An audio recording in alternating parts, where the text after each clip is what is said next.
For a moment, imagine having a get-together at your home. Your family and friends are there and you're all having a great time. You start to see people that you don't recognize, but you figure they're friends of people that you invited. Suddenly you hear a commotion in the other room and you go to investigate and you find a room full of rowdy people that are very intoxicated, busting up your house and being very rude. When you ask them to depart your residency, they get aggressive and they tell you they have a right to be there and they will depart if and when they decide to. You call the authorities and they inform you that there's nothing they can do. I don't care who you are. This is a pretty scary scenario. But it's what's happening in our homes every day. Our home we call the USA. Ladies and gentlemen, today I'm going to talk about our home, the USA, and our legal and illegal immigration problem in our country. It is a very hot topic in our country today. We could talk for hours reviewing both sides of the argument, whether we should or should not have more or less immigration control. In researching the subject, though, I have found that when you stick to the basics, it's very easy to understand why more immigration control is needed. The majority of the arguments put forth by the opponents of immigration reform are far from the basis of the argument.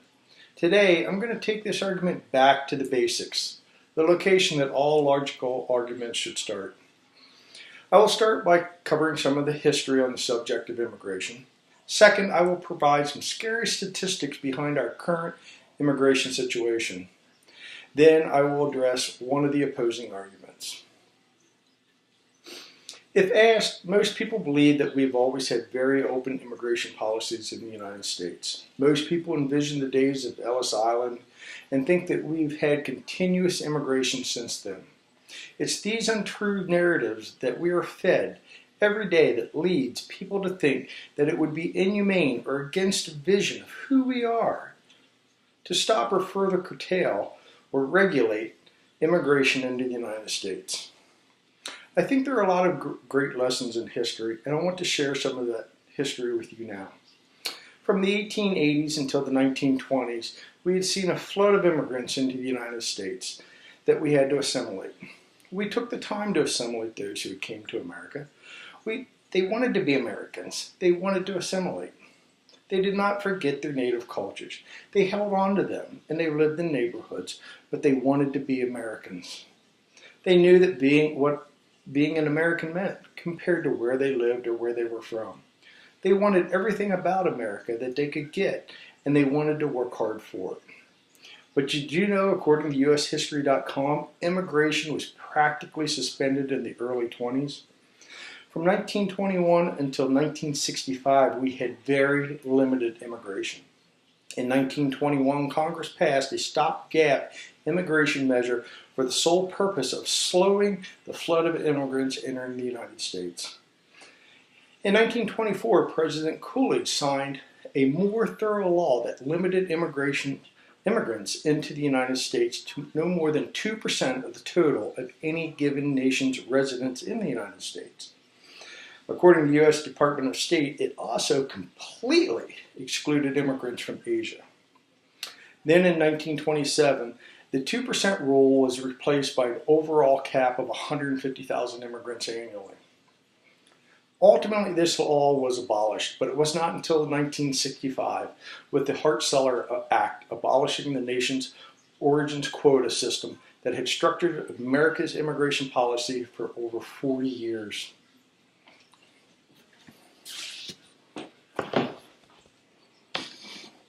You can see by this graphic representation on top here that the immigrants over the years, that there was very little immigration for the periods of the 20s through the 60s. This was the early part of the century coming through. This is in your 20s through the 60s, and you can see the immigration levels that we are at today. The smaller the line, the less immigrants. So you may be asking why immigration was curtailed in the early 20s for over 40 years. And would you be surprised to learn that one of the reasons was terrorist attacks? There were acts of terror committed in the United States, mostly from groups, so-called anarchist groups. For instance, September 6, 1901, President McKinley William McKinley, was assassinated by an anarchist in Buffalo, New York. And in the early 1900s, there was a number of bombings and attempted bombings committed by these anarchists. Any of this sound familiar? Let's say the Paris attacks that just recently happened. It's amazing the number of people that do not know this history. It's simply not part of the American education curriculum, especially now. This lack of education is exploited by the opponents of immigration reform, who then claim that reform would be a horrific act of bigotry every time the subject is discussed. They want to try to create the impression that we are reaching new depths, that the United States is sinking to new lows, and it is a terrible shame what's happening because of the right-wing bigotry and the closed-mindedness of all that exists in this country. When in fact, for 41 years, we had very, very controlled and limited immigration. The idea of stopping or controlling immigration is an idea that many Americans support today and is actually traditionally American. It's not new, it's not unprecedented. It's part of our history to control and regulate immigration and maintain the safety of our citizens. Like I said earlier, when you get back to the basics of the subject and look at the facts, it becomes easier to analyze the subject. Let's now take a look at some of the statistics of our current immigrants. According to Family Security Matters, non-Americans commit over 5 times more serious crimes per capita than Americans. It's estimated that there are more than 130,000 foreign criminals in prisons and jails in the United States. Add in the 170,000 convicted criminal immigrants that are on final orders of a removal, i.e. deportation, but who remain at large in the United States, and another 180,000 convicted criminal aliens with deportation cases pending, but who are still at large. And we have a total of non-American felon population of 480,000. That number is the size of our 35th largest city, Sacramento, California, and larger than the entire populations of each Atlanta, Kansas City, Oklahoma, Miami, Minneapolis, and many more. Looking at it in another way, illegal aliens commit 27%, or constitute 27% of the federal prison population. This means that a group of which comprises of less than 5% of the population nationally is committing 27% of the federal crimes. So just by that metric alone, illegal aliens commit over 5 times more serious crimes on a per capita basis than the residents do. Let's look at the stats on the Syrian refugees. The latest updated figures of Syrian refugees admitted into the United States since the Syrian civil war began, only 53, or 2.4% of the 2,200 plus total are Christians.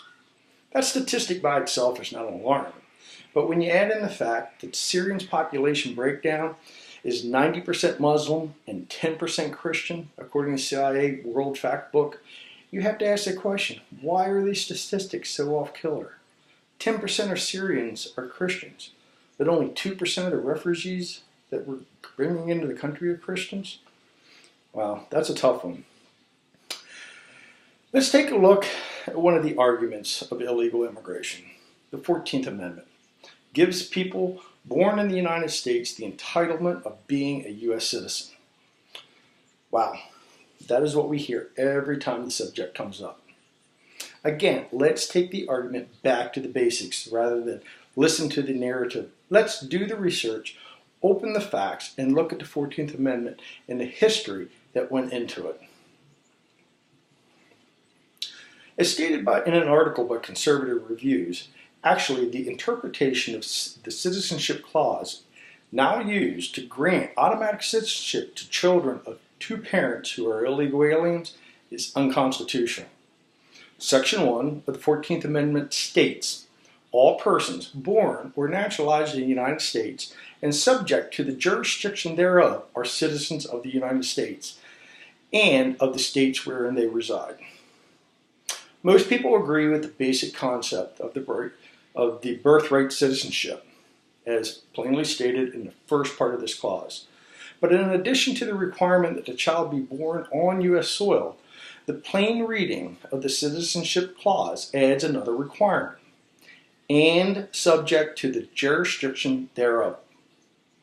As we all know, there are no needed clauses, unnecessary clauses, in the tightly drafted document we call the United States Constitution. Clearly, the framers were drawing some limitation beyond simply being born in the United States or on U.S. soil. Fortunately, we need not look or not speculate about their intent.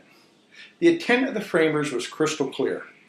The purpose of the amendment was to overturn the Dred Scott case and ensure guaranteed citizenship to all former black slaves born in America and likely living here for generations.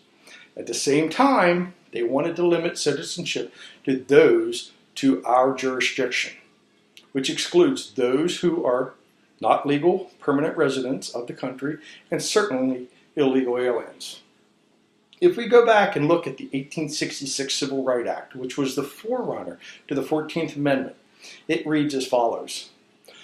All persons born in the United States and not subject to any foreign power, excluding Indians, not taxed, are hereby declared to be citizens of the United States. Anyone who is here illegally on a temporary visa or still subject to the jurisdiction of his or her own country of origin. Senator Jacob Howard of Michigan, the principal author of the Citizenship Clause of the 14th Amendment, explicitly said candidates for citizenship must be born here and owe allegiance to another and not owe allegiance to another authority. He made it clear that the allegiance will not, of course, include persons born in the United States who are foreigners, aliens who belong to families of ambassadors or foreign ministers accredited to the government of the United States. We can be sure that even children of Indian tribes were excluded from the automatic citizenship. Certainly, temporary visitors from foreign countries were meant to be excluded as well. I'd like to show another illustration here.